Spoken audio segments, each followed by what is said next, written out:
Hello my dear students, welcome to Shinde's chemistry techniques. तो अब मैं आज से स्टार्ट कर रहा हूँ न्यूमेरिकल की सीरीज। तो पहला चैप्टर अपना एक में पूरा इंपॉर्टेंट क्वेश्चन बता दिए, उसके आंसर्स के साथ दिए आया है वीडियो अपना 58 मिनट्स का है। तो उसके बाद उसका न्यूमेरिकल स्टार्ट कर रहा हूँ, केमिकल थर्मोडायनेमिक्स के हम न्यूमेरिकल्स देखने वाले हैं अभी यहाँ पर। तो जो एग्जाम आने वाले वही भी कराने वाला हूँ। तो देखो अब यहाँ पे सबसे पहले मैं लेने जा रहा हूँ work of PV type, pressure volume type work, इसको वर्क डन भी बोलते हैं। इसकी कंडीशन क्या है, देखो ये कैसे ऑब्टेन होता है। देखो it is the work in isothermal, क्योंकि मैक्सिमम वर्क में भी आइसोथर्मल आता है, ये ध्यान रखना है। तो आइसोथर्मल इरिवर्सिबल प्रोसेस होगा लिखा हुआ, या फिर work against constant external pressure, या फिर it is the work of spontaneous expansion. देखो मैंने सारे पॉसिबल वर्ड्स यहाँ पे यूज किए हुए हैं। एक तो आपको याद रखना है यहाँ पर क्या, आइसोथर्मल इरिवर्सिबल प्रोसेस में क्या होगा, वर्क ऑफ पीवी टाइप होगा, मतलब वर्क डन। ओके, दूसरा आपको याद रखना है यहाँ पर work against constant external pressure. तीसरा ये लिखा है मैंने वर्क ऑफ स्पॉन्टेनियस एक्सपांशन में होता है। तो इसमें देखो फॉर्मूला आपका ये आएगा W equals to minus P, मतलब कांस्टेंट एक्सटर्नल प्रेशर, तो PEXT लिखा है, into delta V। Delta V मतलब V2 माइनस V1, तो ये भी लिख सकते इसकी जगह पर हम लोग। तो यही ज्यादा यूज होता है, दोनों से कोई भी आ सकता हो सकता है, चेंज इन वॉल्यूम बोलेगा वो। तो यहाँ पे जो W यूज करेंगे वो वर्क इन जूल या फिर न्यूटन मीटर में लिखा होगा। प्रेशर जो होगा वो external pressure, external constant pressure बोलते हैं उसको, न्यूटन पर मीटर स्क्वायर होगा, या फिर पास्कल में ज्यादा यूज करते हैं। जो यूज करते हैं वही लिखा है मैंने, किलो पास्कल भी हो सकता है। फिर इनिशियल मतलब initial volume, V2 final volume. जो क्वेश्चन पढ़ते हैं तो जो पहला वॉल्यूम आएगा वो इनिशियल, और बाद में जो आएगा वो फाइनल होगा। बताऊंगा आपको मैं न्यूमेरिकल में भी इसका। और आपको ये साइन कन्वेंशन याद रखना W की। देखो एक्सपांशन में W क्या होगा, माइनस, मतलब यहां पर V2 ग्रेटर देन V1 होगा, इसके अंदर V2 ग्रेटर देन V1, ध्यान से देखना जरा।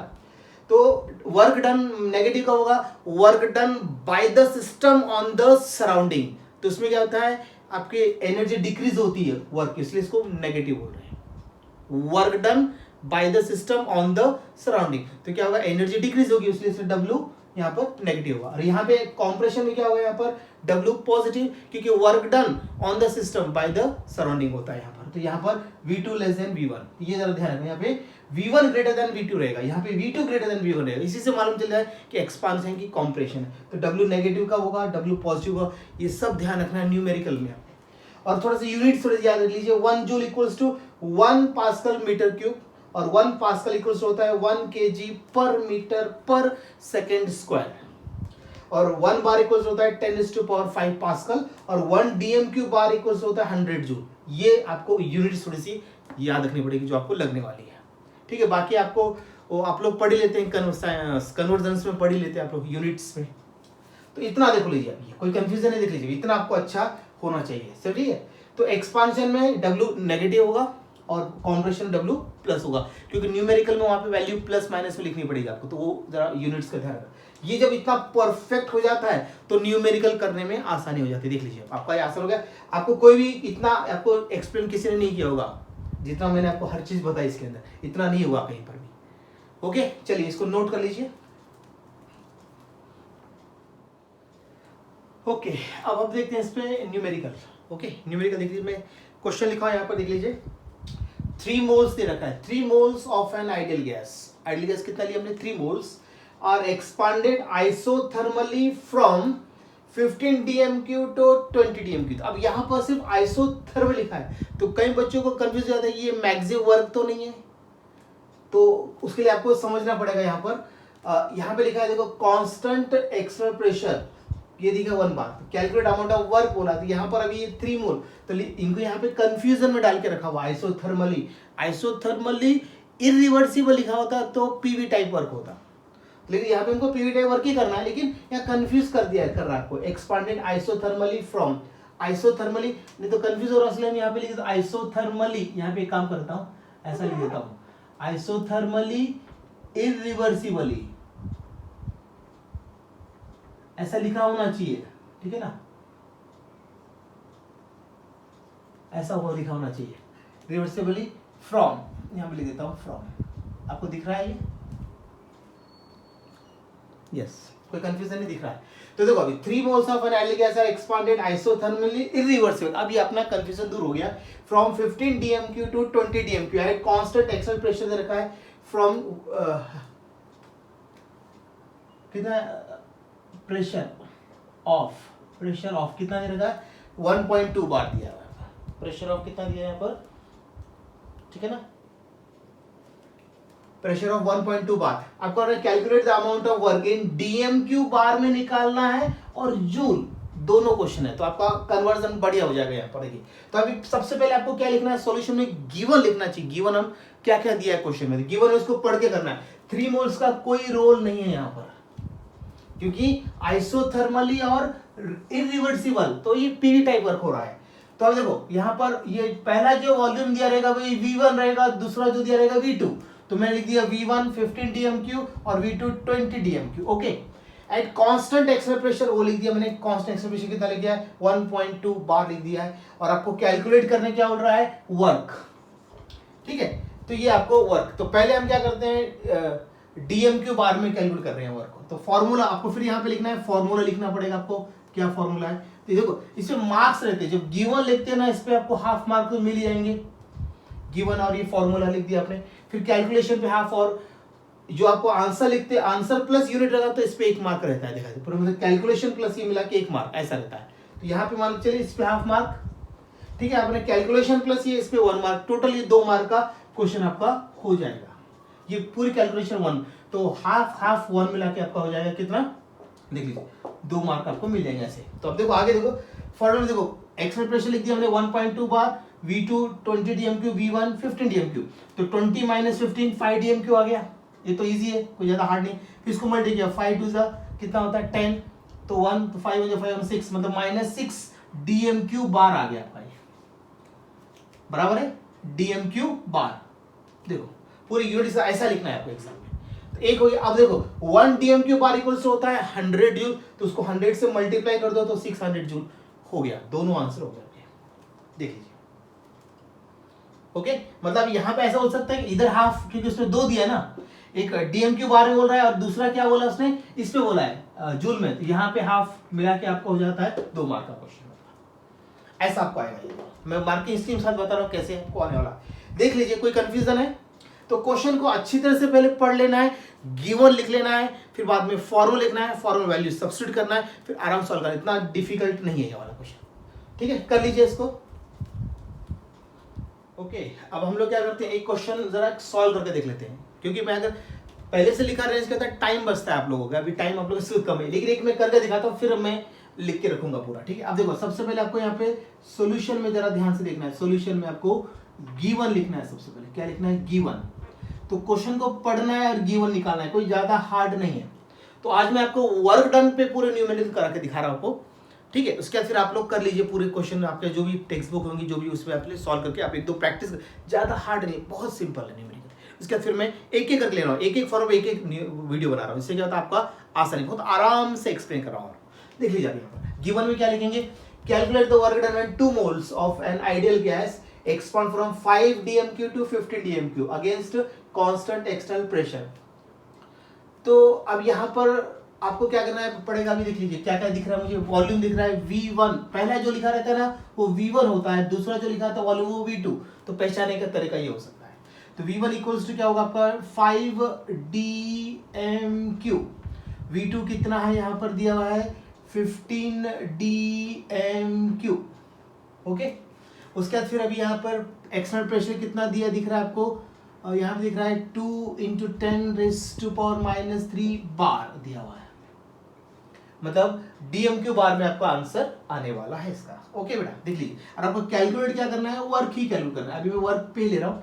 अब आपका फॉर्मूला क्या है, W = P external V2 - V1 ऐसा किया।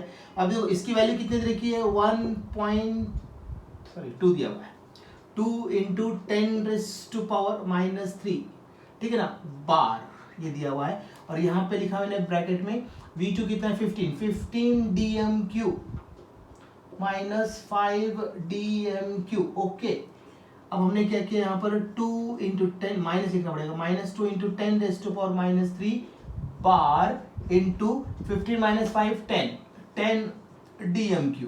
ओके, अब इसको 10 DMQ मतलब इसका एक पावर कम करना पड़ेगा, तो आंसर आ गया इसका -2 into 10 raise to power -2 DMQ bar हो गया, ये आंसर आ गया। ओके, तो यहाँ पे आ गया देयरफॉर W इक्वल्स टू क्या आ गया यहाँ पर -2 into 10 raise to power -2 DMQ bar, ये हो गया इसका आंसर आ गया। बराबर है, देख लीजिए, कोई कंफ्यूजन? इजी। तो अब इसमें क्या हो सकता है, अभी आपको देखो आपका फॉर्मूला ये है आपका, तो अभी देखो एक्सटर्नल प्रेशर निकाले जा सकता है, V2 भी निकाले जा सकता है, V में कुछ भी आ सकता है, वो उस टाइप की क्वेश्चन की आप थोड़ी और प्रैक्टिस कर लीजिए, आ जाएगा आपको ये। और एक क्वेश्चन करके दिखाता हूं मैं आपको। ओके, अब एक और क्वेश्चन करके देखते हैं, बाकी फिर आप लोग प्रैक्टिस करके दिखेगा। देखो, calculate the constant external pressure required to compress 2 moles of an ideal gas from volume, देखो 25 DMQ to 13 DMQ, मतलब V1 से V2, when work obtained is कितना दे रखा है 4862.4 जूल में दे रखा है, तो इसको पहले आपको DMQ बार में, जूल में जब भी दिया है तो DMQ बार में कन्वर्ट करना पड़ेगा आपको। ओके, अब ये गिवन में क्या है, V1 25 दे रखा है, जो पहला जो लिखा रहता है वॉल्यूम वो V1, दूसरा लिखा रहता है V2, V1 V2 देख लिया, और वर्क डन दिया है जूल में। अब इसको कन्वर्ट करना है आपको किसमें, DMQ बार में, तो फिर क्या करना है DMQ ऐसा करना इनटू DMQ बार अपॉन 1100 कर लेना है, तो आपका क्या हो जाएगा, जूल जूल कट हो जाएगा, तो आपको आ जाएगा, देखो 100 है तो 2 पॉइंट इधर शिफ्ट हो गया, 1 2 इधर शिफ्ट हो गया, पॉइंट को आपको ये इधर शिफ्ट करना है, 100 है ना, डिवाइड में उसके लिए मल्टीप्लाई होता है तो आगे जाता है ना, डिवाइड में नहीं पीछे जाएगा, बराबर है कि नहीं। तो ये हो गया आपका क्लियर, कोई कंफ्यूजन? तो ये हो गया DMQ बार में ये कन्वर्ट हो गया। अब हमको क्या करना है, फॉर्मूला अपने W equals to minus external pressure into V2 minus V1, तो अभी आपको तो W कितना दे रखा है 48.62 DMQ बार, और एक्सटर्नल प्रेशर को कैलकुलेट करना है। तो देखो final volume minus initial volume minus करके कितना आता है 20 माइनस करो तो यहाँ पे आ जाएगा आपका कितना 12 DMQ हो जाएगा, कितना आ जाएगा 12 DMQ हो जाएगा आपका, देखिए क्लियर है, ठीक है 12 DMQ हो गया। अब मैं क्या करूंगा, अब मुझे एक्सटर्नल प्रेशर है इसको मैं निकालना है, तो इसको इधर ले लेता हूं, तो आपका ये वैल्यू क्या हो जाएगी, नीचे आ जाएगी, ठीक है ना, बराबर है, इतना तो आपको आता होगा, तो 48 डिवाइडेड बाय 12 आ जाएगा, तो इसमें से क्या हो जाएगा आपका DMQ कट हो जाएगा, बचेगा बार। अब इसको 12 से इसको डिवाइड कर दो, आता है 4.12 4 इतना हो जाएगा आपका, ठीक है ना, और बाकी फिर 0.5 आ जाएगा अपना, आराम से कैलकुलेशन आपको आ जाएगा, कोई प्रॉब्लम नहीं। तो 4.025 मैंने इसको कैलकुलेटर से कर दिया है, तो हो गया, जल्दी देख लीजिए, इजी। आप कट करके कर लीजिए या फिर लॉक टेबल से कर, लॉक टेबल से कर लीजिए, आप पे डिपेंड, देख लीजिए।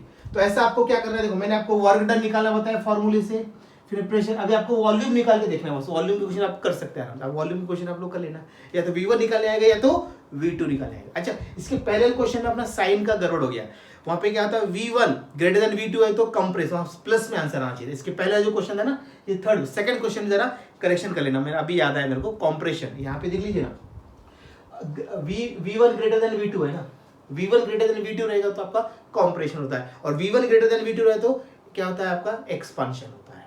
ओके, ये आपको जरा ध्यान रखना पड़ेगा, देख लीजिए कोई कंफ्यूजन अभी। तो अब ये सारे न्यूमेरिकल्स करते हैं, वो साइन का ध्यान रखना, आपने वो क्या फ्लो पूरा सॉल्व कर दिया आपने वो साइन का भी आपको इसका भी ध्यान रखना है। अगर V1 ग्रेटर देन V2 तो expansion, V1 greater than V2 तो कॉम्प्रेशन, उसका जरा ध्यान रखना पड़ेगा। यहाँ कॉम्प्रेशन देखो V1 ग्रेटर देन V2 है, देखो कॉम्प्रेस किया हुआ, ये जरा ध्यान रखना है। ओके, देखो तो इसका ऐसा आपको करना है, तो प्रेशर निकाला जा सकता है, वॉल्यूम निकाला सकता है, ठीक है ना, वर्क डन निकाला सकता है, और यूनिट का जो आपको होता है बेसिक पहले क्लियर करके फिर जाना, आपको आराम से आ जाएगा, ठीक है। अब मुझे बताइए आज का वीडियो कैसा लगा, मुझे बताइए। मैं वर्क डन किया, कल मैं मैक्सिमम वर्क के करता हूँ, फिर बाद में फर्स्ट और थर्ड आने जो आने वाले हैं वो मैं आपको एक एक अभी आपको प्रैक्टिस शुरू कर दी मैंने न्यूमेरिकल से। ओके बेटा, चलिए इतना सॉल्व कर लीजिए, फिर हम बाकी देखेंगे नेक्स्ट वीडियो में, ठीक है ना। कोई भी कंफ्यूजन है मुझे कमेंट्स करके बताइए, और वीडियो कैसा लगता है वो मुझे बताइए। और जो बच्चे पहली बार आते हैं मेरा वीडियो देखने के लिए, वो प्लीज इसको सब्सक्राइब जरूर कीजिए। और कुछ पुराने बच्चे क्या करते हैं, सब्सक्रिप्शन निकाल लेते हो, प्लीज़ निकालिए मत।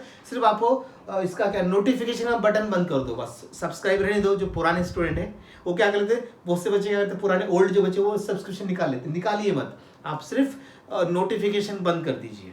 ओके, तो उससे क्या होता है, फिर मेरे सब्सक्राइब जो होते हैं सब्सक्राइबर कम होने लगते हैं। बहुत से पुराने बच्चे ऐसे ही करते हैं, ओल्ड जो है उनसे रिक्वेस्ट आप ऐसा कीजिए, ठीक है। और आप ज़्यादा से ज़्यादा अपने फ्रेंड्स को बताइए। वीडियो कैसा लगा मुझे ज़रूर बताइए। ओके बेटा, चलिए बाय।